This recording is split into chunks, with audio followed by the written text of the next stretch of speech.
The glass door of Grace's office slammed open. Yoon Tae-seok stood there, jaw tight, eyes blazing.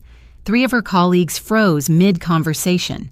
"You have 48 hours." Grace looked up slowly. "Excuse me?" "You heard me."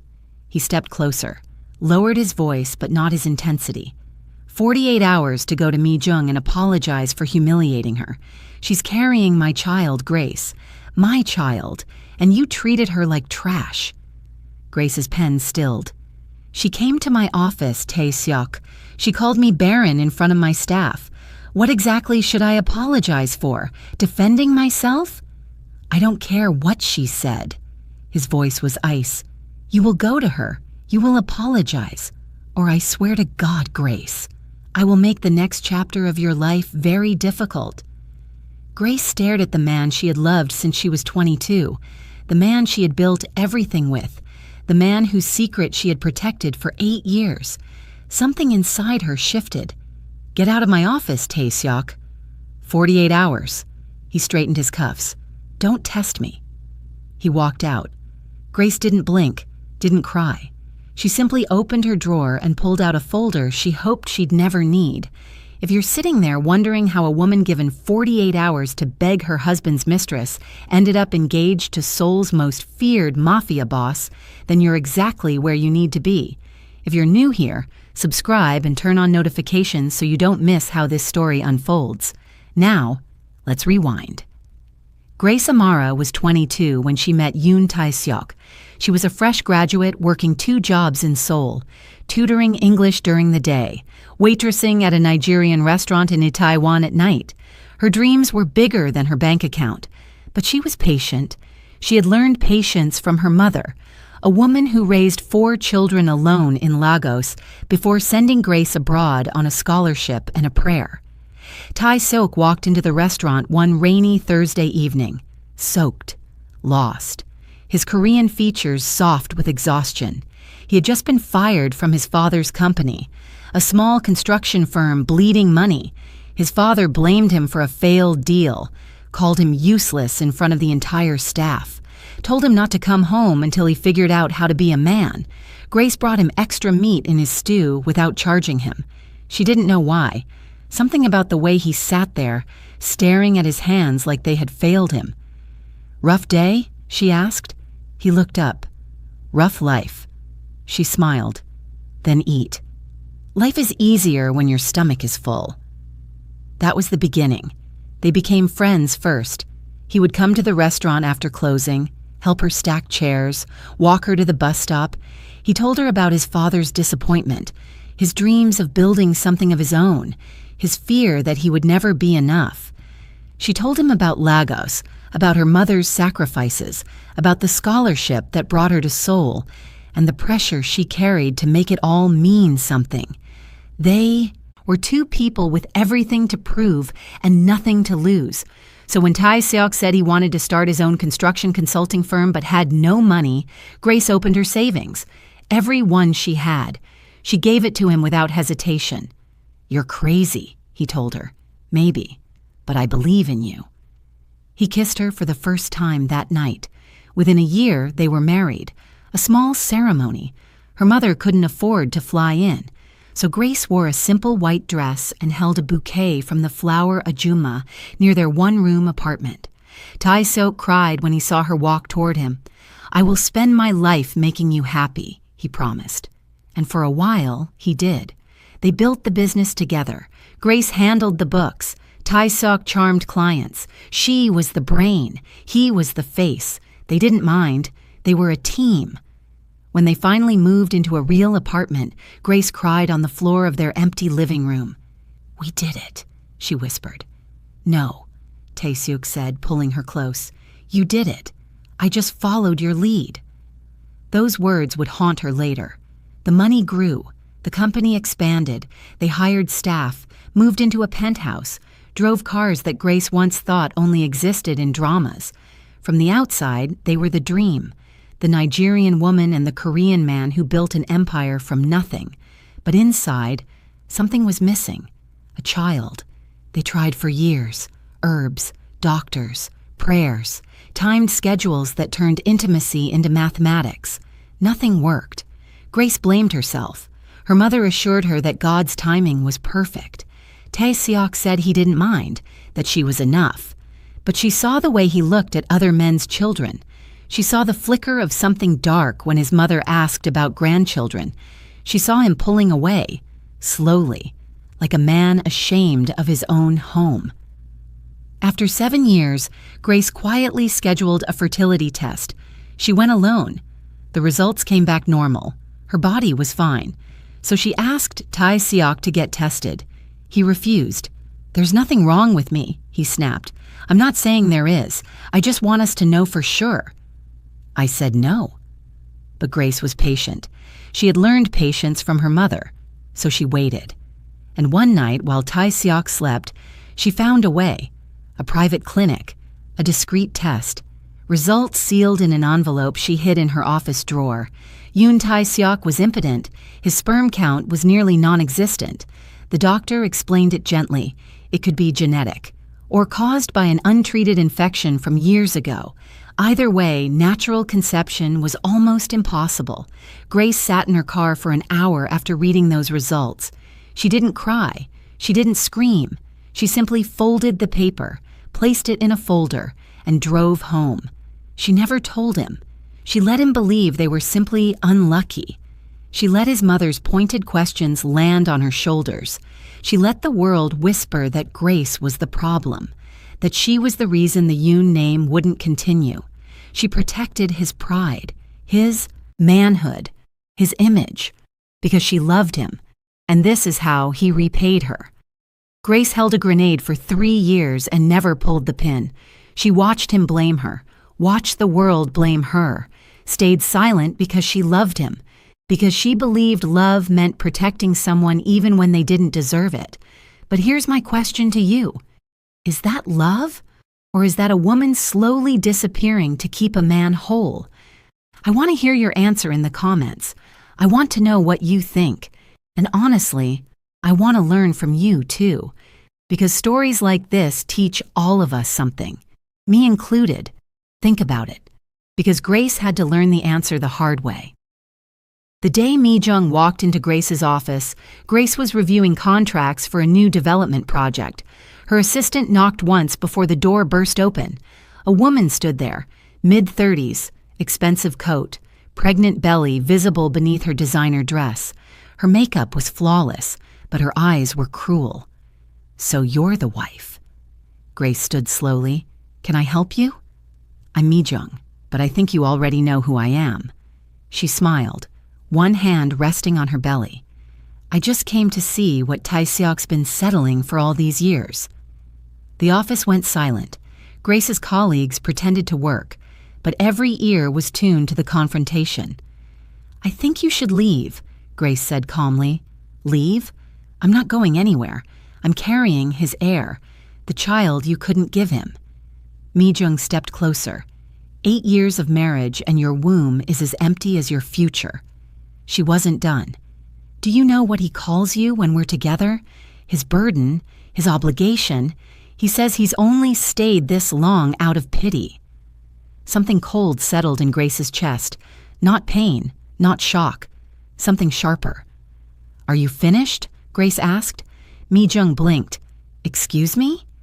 "I asked if you're finished, because if you are, I have actual work to do." Grace picked up her phone. "And if you ever walk into my office again, I will have security escort you out like the trespasser you are." She paused. Let her eyes travel over Mi-jung's outfit. "Also, that coat is last season. Tae-seok should be spending his money better if he's going to dress his mistress in public." Mi-jung's face twisted. "You think you're clever? You think your sharp tongue will save you? He's already chosen me. This baby will have his name. And you'll be nothing. A forgotten footnote. Get out. He will never love you like he loves me. Get out." Mi-jung left, but the damage was done. Within hours, she had called Tae-seok in tears, spinning the story into a tale of Grace's cruelty. and by evening, Tae-seok was storming into Grace's office with his 48-hour ultimatum. That night, Grace sat alone in their penthouse. She looked around at the furniture she had chosen, the art she had purchased, the home she had built while her husband built a life with another woman, and she realized something that broke her heart more than his betrayal ever could. She had been alone in this marriage for years. She just hadn't known it. Her phone buzzed, a message from her mother-in-law. "I heard what happened. Come see me tomorrow. Whatever you decide, I am with you, even if it means leaving my son." Grace read the message 3 times, then she picked up the folder from her drawer, the one with the fertility results, and began to plan. The next morning, Grace drove to see her mother-in-law. Mrs. Yoon was not like her son. She was a woman of few words and fierce love. When Tae-seok's father died years ago, she had run his failing company alone for 3 years before Tae-seok was old enough to take over. She knew sacrifice. She knew strength. And she recognized both in Grace from the moment her son brought her home. "Sit," Mrs. Yoon said, pouring tea. Grace sat. "He's a fool. My son is a fool." Mrs. Yoon's voice was steady but heavy. "I raised him better, or I tried to. But somewhere along the way, he became his father, weak in the places that matter." "Uma?" "No, let me speak." She set down the teapot. "I know about the woman. I've known for longer than you think. I had hoped he would come to his senses. I was wrong." Grace's hands trembled around her cup. "That woman called me last week. Did you know that? She called to introduce herself as my future daughter-in-law, as if you don't exist, as if you haven't been the reason my son has anything at all." Mrs. Yoon's eyes glistened. "I told her if she ever called me again, I would make sure she regretted it." "She's pregnant," Grace whispered. "So she claims." "She is. I saw her. She's showing." Mrs. Yoon was quiet for a long moment. Then she reached across the table and took Grace's hands. "Whatever you decide, I am your mother, not hers. If you stay and fight, I will fight beside you. If you leave and start over, I will help you pack. But I will not watch my son destroy the best thing that ever happened to him and pretend it is okay." Grace broke then, not loudly, not dramatically, just silent tears streaming down her face as the woman who should have been her enemy held her hands and chose her anyway. "I have something to tell you," Grace finally said, "about why we don't have children, about why it's not my fault." She took a breath. "It was never my fault." And there, in her mother-in-law's kitchen, she told her everything. After leaving Mrs. Yoon's house, Grace stopped at a boutique in Gangnam. She needed a gift, something beautiful for the woman who had just chosen her over blood. She wandered through displays of scarves and jewelry, her mind still heavy with everything that had happened, everything that was coming. She was digging through her handbag for her car keys when she collided with someone solid. Her bag slipped, keys scattered. She stumbled. A hand caught her elbow, firm but gentle. "Are you all right?" Grace looked up. The man standing before her was tall, late 30s, maybe 40, sharp suit, sharper jawline. His presence was the kind that made the air feel different, like the room had quietly rearranged itself around him, but it was his eyes that stopped her. Dark, intense, looking at her like he was trying to solve something. "I'm fine," Grace managed. "I'm sorry, I wasn't watching where I was going." "Neither was I." He released her elbow slowly, almost reluctantly. Then his gaze dropped to her left hand, to the ring still sitting on her finger. Something flickered across his face. Disappointment, then control. "Your keys," he said, bending to pick them up. He handed them to her. Their fingers brushed. "Thank you." "Shin Mugyum," he said. She blinked. "What?" "My name, in case you need someone to blame for the collision." A surprised laugh escaped her. "Grace. Grace Amara." "Grace." He said it like he was tasting the word. "It suits you." Before she could respond, a man in a dark suit appeared at Mugyum's side, whispered something in his ear. His expression shifted. The softness vanished, replaced by something colder, more commanding. "I have to go," he said, "but I hope your day improves, Grace Amara." He walked away. 3 men followed him. Grace stood there, keys in hand, heart beating in a rhythm she didn't recognize. She shook it off. She had bigger problems than a stranger with intense eyes, but she would see him again, sooner than she expected. 2 weeks later, Grace attended a business gala. She almost didn't go. The 48 hours had passed. She hadn't apologized. Tae-seok had moved out. Temporarily, he claimed, to stay with Mi-jung. He wanted to teach Grace a lesson. He expected her to come crawling back, begging for reconciliation. Instead, Grace had contacted a divorce lawyer. The gala was for Seoul's top real estate developers and investors. Grace had helped organize it through her company. She couldn't skip it without raising questions. So she put on a black gown. Simple, elegant. A quiet declaration that she was not falling apart. She was standing near the bar. Nursing a glass of wine she wasn't really drinking, when she heard a familiar voice. The collision woman. She turned. Shin Moo-gyeom stood there, even more striking in a tailored black suit. The ghost of a smile played on his lips. "Are you following me?" Grace asked. "Difficult to follow someone to an event I'm hosting." She blinked. "You're hosting this?" "Shin Development Group. We're the primary sponsor." He tilted his head. "You didn't know?" She didn't. But now that she looked around, she noticed the deference, the way people glanced at him and quickly looked away, the invisible circle of space that surrounded him even in a crowded room. "I don't follow real estate news," she admitted, "and yet you're at a real estate gala." "My company helped organize it." "Which company?" "Yoon Consulting." His expression didn't change, but something flickered in his eyes. "Yoon, as in Yoon Tae-seok?" Grace's jaw tightened. "My husband, though not for much longer." She didn't know why she said it. Maybe because she was tired of pretending. Maybe because this stranger felt strangely safe. Moo-gyeom studied her for a long moment. "Would you like to step outside? The terrace is quieter." She should have said no. She was married. Technically. She didn't know this man. She didn't know what he wanted. But something about the way he looked at her made her feel seen for the first time in years. "Okay," she said. The terrace overlooked Seoul's glittering skyline. Grace leaned against the railing, the night air cool against her skin. Moo-gyeom stood beside her, close but not too close, respectful. "So," he said, "not for much longer." "The marriage, yes, it's ending." "His choice or yours?" "His actions, my choice." He nodded slowly. "That's the important distinction. Most people don't make it." Grace looked at him. "You speak like someone who knows." "I know enough about situations where you're forced to leave versus choosing to leave. One breaks you, the other builds you."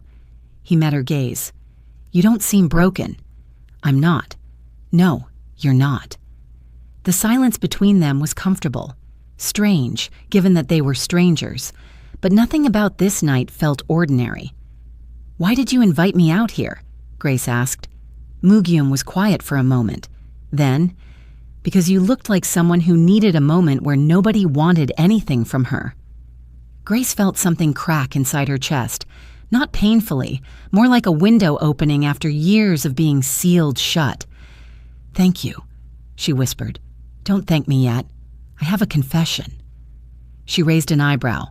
"I've thought about you since the boutique, the woman with the scattered keys and the sad eyes who laughed anyway." He turned to face her fully. "I saw your ring that day. I told myself to walk away. I'm still telling myself that. But you're here. I'm here." Grace's heart was pounding. "I'm not available. Not like that.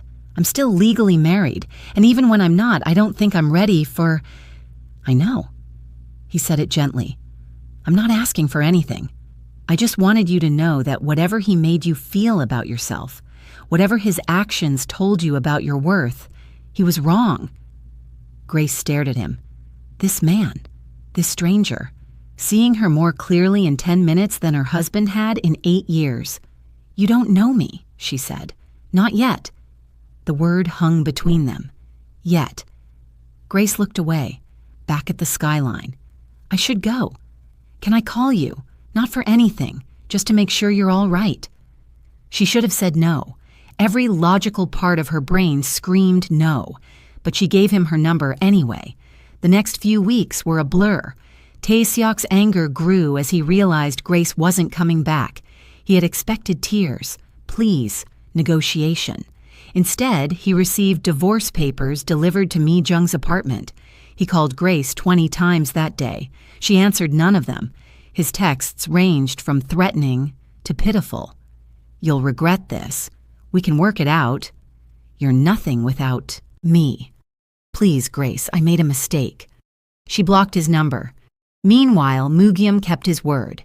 He called once a week, never pushy, never suggestive, just checking in, asking about her day, telling her about his, the business deals, the headaches, the small moments of peace he found in his rooftop garden. You garden? Grace had asked, surprised. Don't tell anyone. It'll ruin my reputation.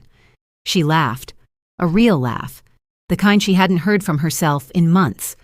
They met for coffee once, then lunch, then a walk along the Han River.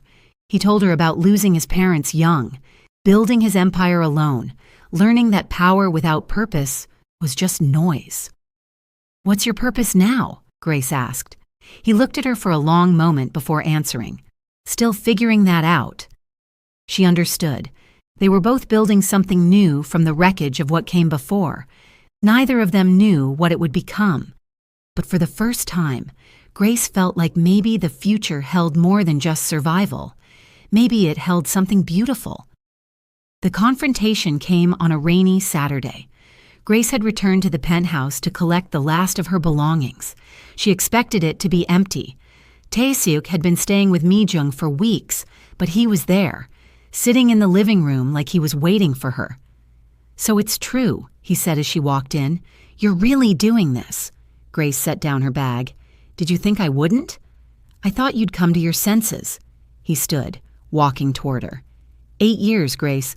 We built this together. You're going to throw it away over one mistake? One mistake?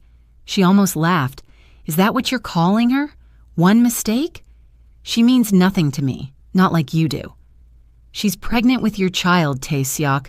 That's not nothing. He flinched, just slightly, but Grace caught it. We can figure it out, he said. I'll end things with her. I'll be the husband you deserve. Just give me another chance.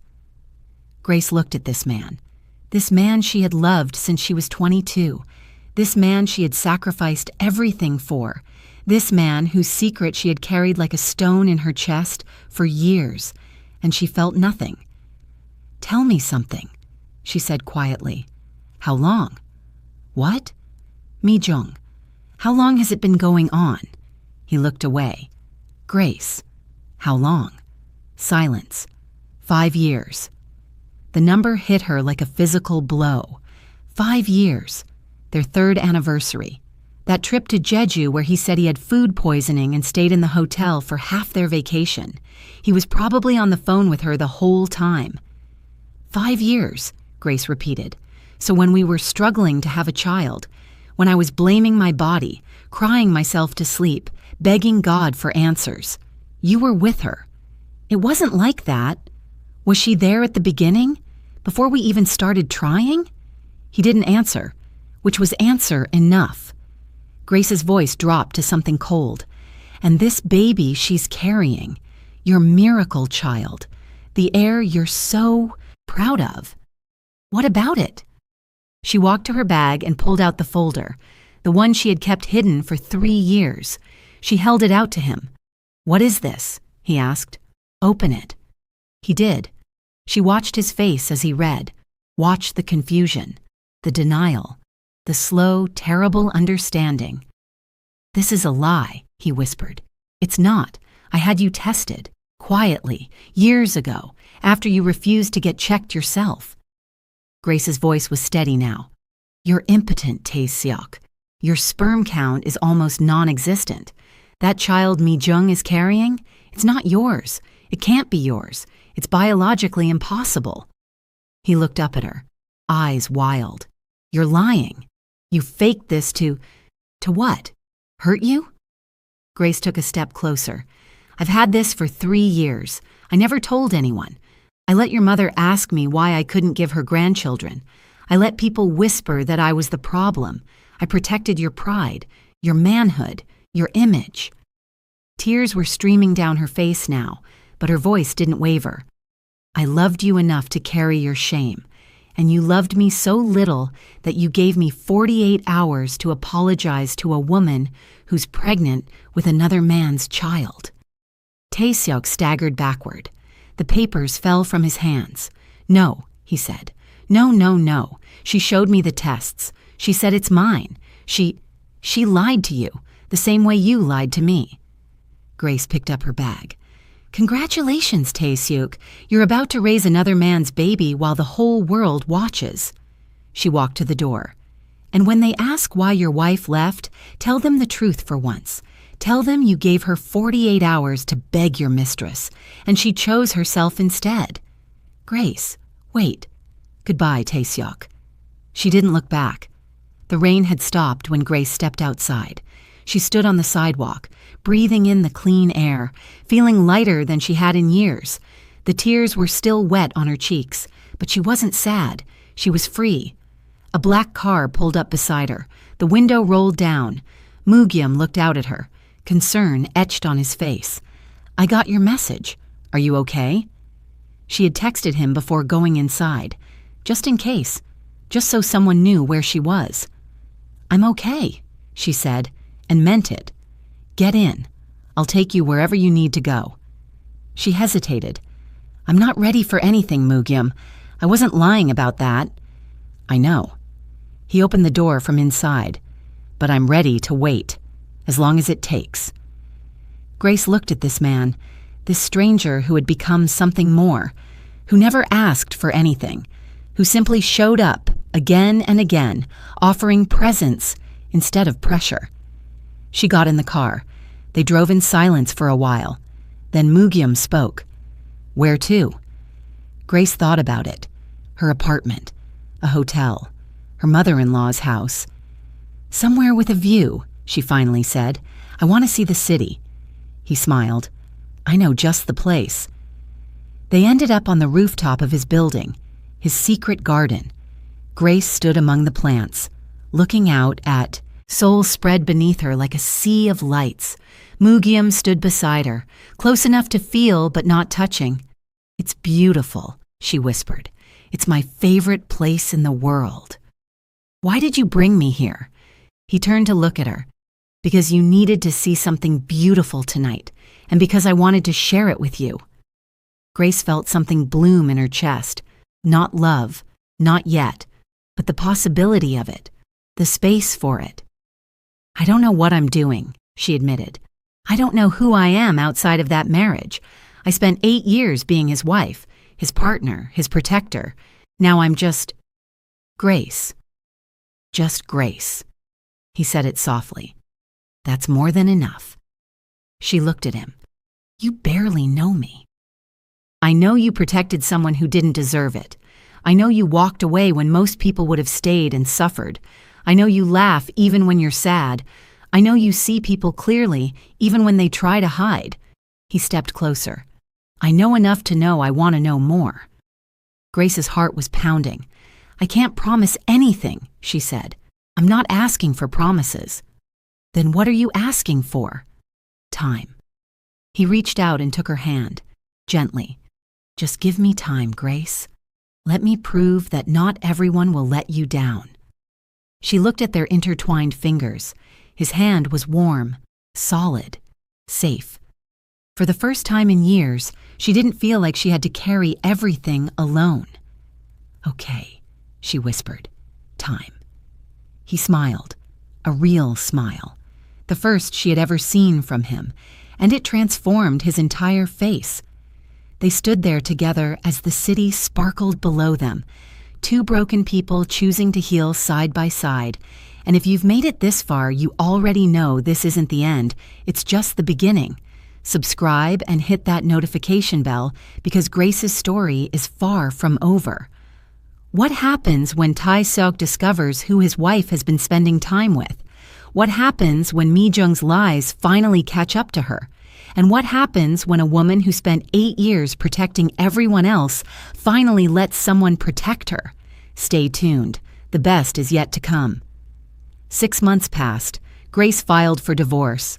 Tae-seok fought it at first, threatening, begging, promising to change. But Grace had already changed. She wasn't the woman who would sacrifice herself for a man who never deserved her. The court proceedings were messy. Tae-seok tried to claim she had abandoned the marriage, that she was the one who destroyed their family. His lawyers painted her as cold, unforgiving, a woman who threw away 8 years over a single indiscretion.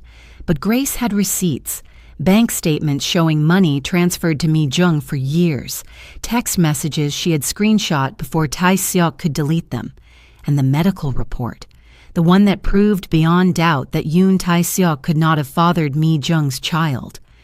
When that report was entered into evidence, the courtroom went silent. Tae-seok's lawyer asked for a recess.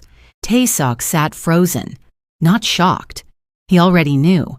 But seeing his secret displayed for lawyers, clerks, and a judge to read, that was different. His shame was no longer private. It belonged to the public record now. Grace watched him from across the room. This man she had loved, this man she had protected, this man who had repaid her loyalty with lies. She felt nothing. The judge ruled in her favor. 60% of their shared assets, the penthouse, and her shares in Yoon Consulting, which she sold immediately. She wanted nothing with his name attached to it. He tried to approach her after the ruling.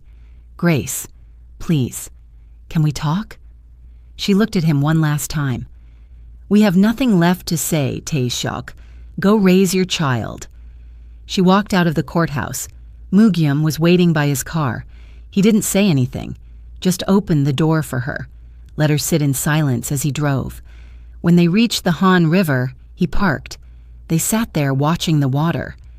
"How do you feel?" he finally asked. Grace thought about it. Empty, but not sad, like I've been carrying a weight for so long that I forgot what it felt like to stand straight. He nodded. That feeling fades. Eventually, you stop noticing the absence, and you start noticing what you've gained. She looked at him. "What did you gain? After your loss?" He was quiet for a moment. "Purpose. I built my empire because I had nothing else. But somewhere along the way, I realized that success without connection is just loneliness with better furniture." Grace laughed, softly, but real. "Is that why you kept calling me, even when I gave you nothing in return?" "You gave me something." "What?" "Hope. That maybe I wasn't done building. That maybe there was something more than boardrooms and balance sheets." Grace turned to face him fully. "Mugyum, I need you to understand something. I'm not ready. I may not be ready for a long time. What Tae-seok did, it broke something in me. My ability to trust. My belief that love is safe." "I know. So why are you still here?" He reached over, took her hand, the same way he had on that rooftop months ago. "Because some things are worth waiting for, and you, Grace Amara, is worth waiting for." She didn't pull away. They sat there as the sun set over Seoul. Two people who had found each other in the wreckage of their pasts, neither rushing, neither demanding, just present, just patient, just beginning, together, 1 year later. Grace stood in the lobby of her new company, Amara Consulting, her name, her vision, her rules. She had taken her settlement and built something entirely her own, a consultancy focused on helping small businesses scale, the kind of business she and Tae-seok had built together, except this time she wasn't hiding behind anyone else's name. Her phone buzzed, a message from Mrs. Yoon. "Dinner tonight? I made your favorite jjigae." Grace smiled. Even after the divorce, her mother-in-law had stayed in her life. They met for dinner twice a month. Mrs. Yoon had officially disowned Tae Seok after the trial, not publicly, but in every way that mattered. "A man who betrays a woman like you is no son of mine," she had said. Grace typed back, "I'll be there at 7. Another message came through, this one from Mugyum. "Lunch tomorrow. I found a Nigerian restaurant in Itaewon. Owner says she knows you." Grace's heart skipped. She knew exactly which restaurant. The same one where she had met Tae Seok all those years ago. The owner was Auntie Bisi, the woman who had hired a young Grace fresh off the plane from Lagos. "How did you find that place?" she typed. "I have my ways. Also, I may have asked your mother." Grace laughed out loud. Her mother and Mugyum had been talking for months now. Video calls every Sunday. Her mother adored him, called him that serious Korean man who makes my daughter laugh. "Fine," Grace typed back, "but you're paying. Auntie Bissie's portions are huge. I'm counting on it." She put down her phone, still smiling. The road to this moment had been long, painful, full of moments where she wasn't sure she would survive the weight of her own grief. But here she was, standing in her own building, running her own company, loved by a man who had never once asked her to be less than she was. She thought about the woman she used to be, the one who gave everything to a man who gave nothing back, the one who protected someone else's pride at the cost of her own peace, the one who believed love meant sacrifice without reciprocation. That woman was gone. In her place stood someone stronger, someone wiser, someone who had learned that walking away wasn't weakness. It was the bravest thing she had ever done. That evening, Grace drove to Mrs. Yoon's house. The older woman greeted her at the door with a warm hug. The kitchen smelled like home. Doenjang jjigae bubbling on the stove, rice freshly cooked, side dishes arranged with the care of someone who showed love through food. Sit, Mrs. Yoon said. "You look tired. Are you sleeping enough?" "I'm fine, Amma." Mrs. Yoon paused, looked at her. "You still call me that." "You're still my mother. Divorce doesn't change that." The older woman's eyes glistened. She turned away quickly, pretending to check the stove. "That man," she said after a moment, "Shin Mugyum, is he treating you well?" "He is." "Good, because if he doesn't, I will find him, and I will make him regret it." Grace laughed. "I believe you." They ate together, talking about everything and nothing, Mrs. Yoon's garden, Grace's new clients, the ridiculous drama they were both watching. At the end of the meal, Mrs. Yoon grew serious. "I heard about Tae Seok." Grace's chopsticks paused. "What about him?" Mrs. Yoon set down her cup. The baby came, healthy boy, beautiful. But as months passed, people started talking. "The child looks nothing like Tae Seok, nothing at all." Grace said, "Nothing."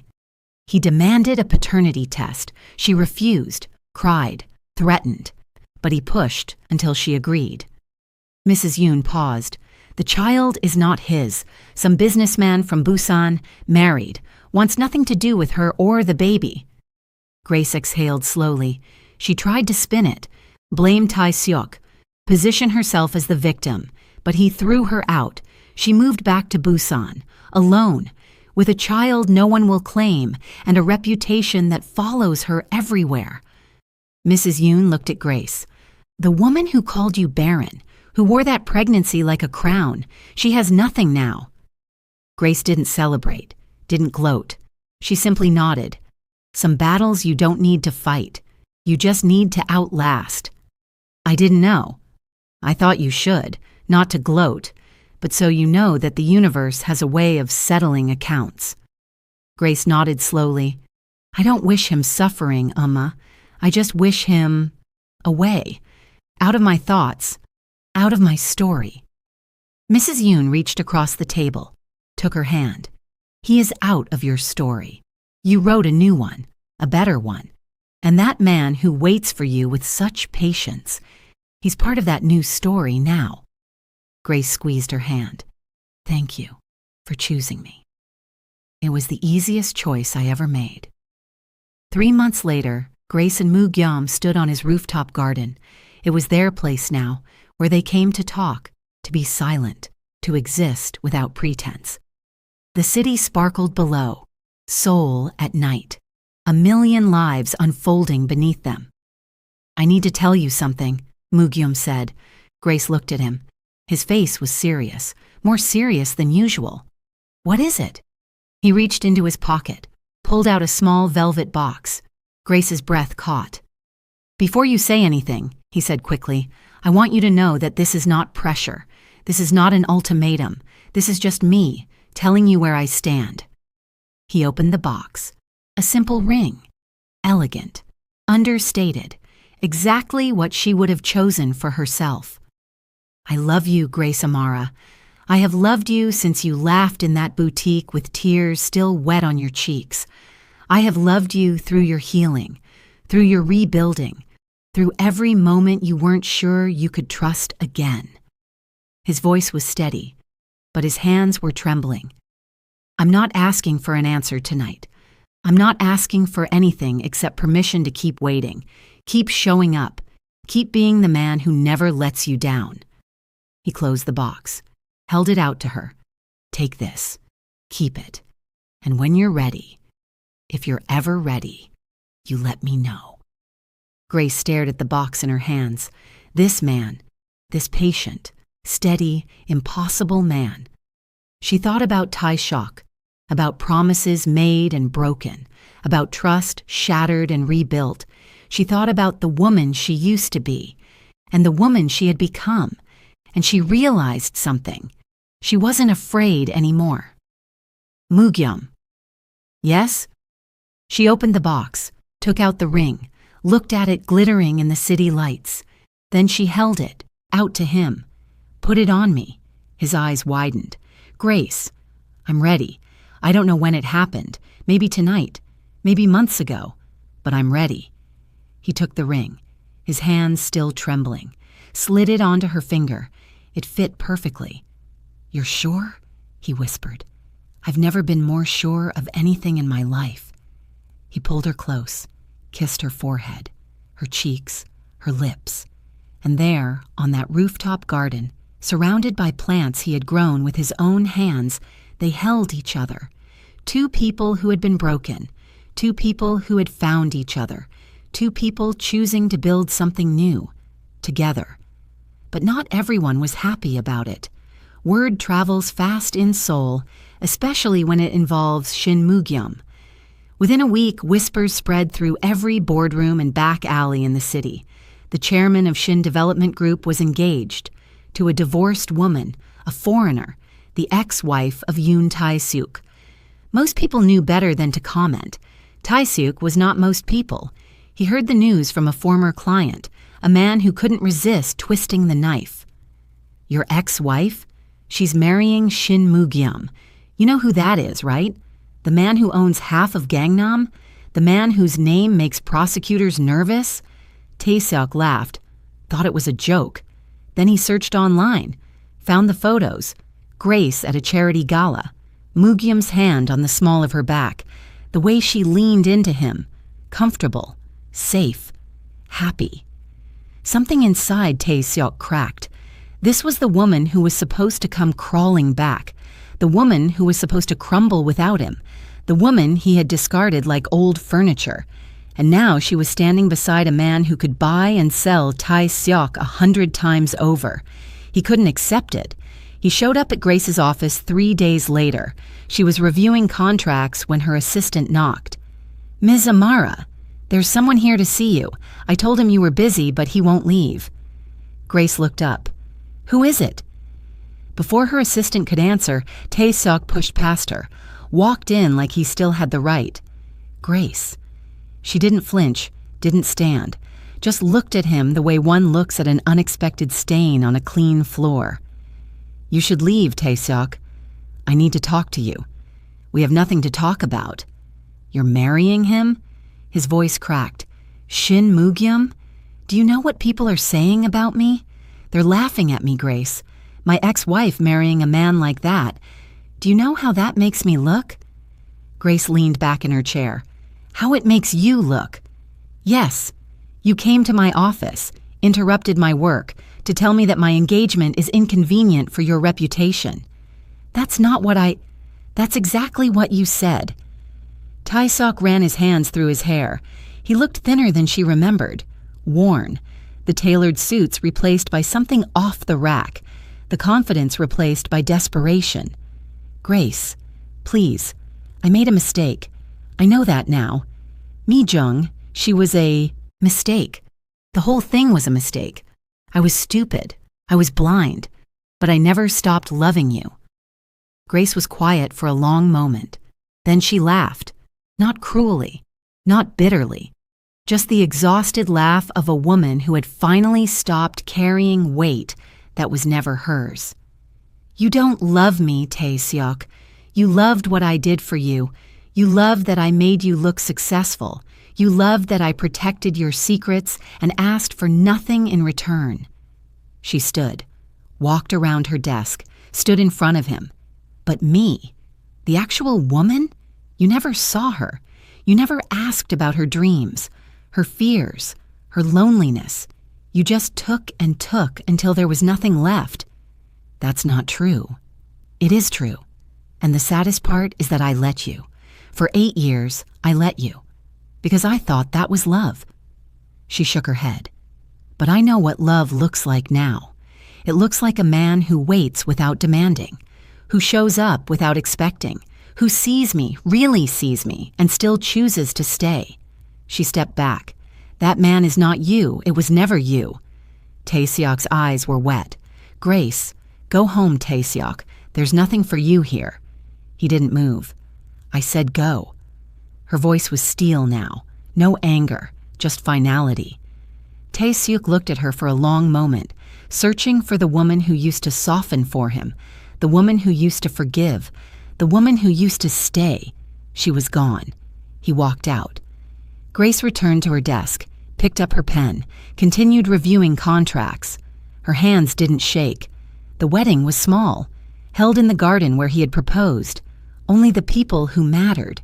Mrs. Yoon, Grace's mother who had flown in from Lagos, Mugyum's closest friend, a quiet man who had known him since childhood, Auntie Bisi, who catered the food and cried through the entire ceremony.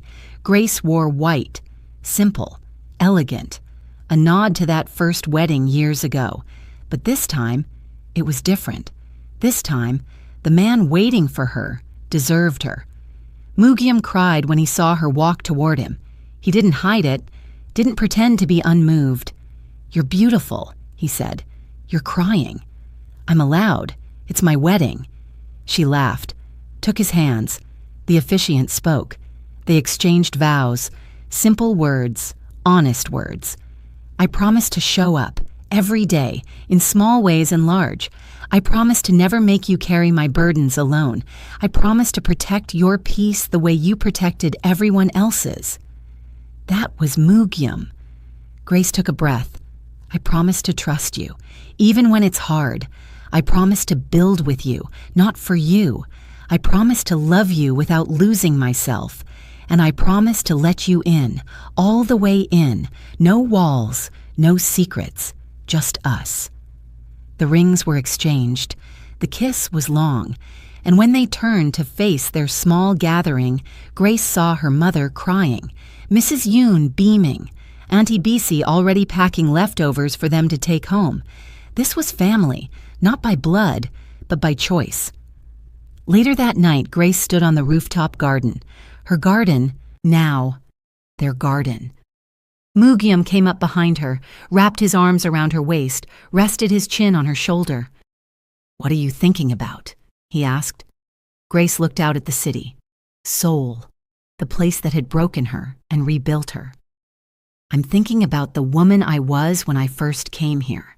22, scared, working 2 jobs, believing that if I just loved hard enough, sacrificed enough, stayed loyal enough, everything would work out. She paused. I gave that woman to a man who didn't deserve her, and when he threw her away, I thought my life was over. Mugyum held her tighter, said nothing, just listened. But it wasn't over. It was just beginning. I had to lose everything to find out what I was actually made of. She turned in his arms, faced him. "Thank you for waiting, for not rushing me, for seeing me when I couldn't see myself." He cupped her face in his hands. "You never needed saving, Grace. You just needed someone to stand beside you while you saved yourself." She kissed him. Soft. Sure. When they pulled apart, she smiled. "So, what now?" He smiled back. That real smile. The one that still transformed his entire face. "Now we live. Together. Whatever comes." Grace nodded. Whatever comes. She had survived betrayal, survived heartbreak, survived the death of a dream she had held for 8 years, and here she was, standing, breathing, loved. Not because a man completed her, but because she had completed herself first, and then chosen to share that wholeness with someone worthy. Her first husband gave her 48 hours to beg his mistress. Her second husband gave her a lifetime to be herself. Some women wait for rescue. Grace rescued herself, and that made all the difference. Now I have a question for you. If you were Grace, what would you have done? Would you have kept his secret for 3 years like she did?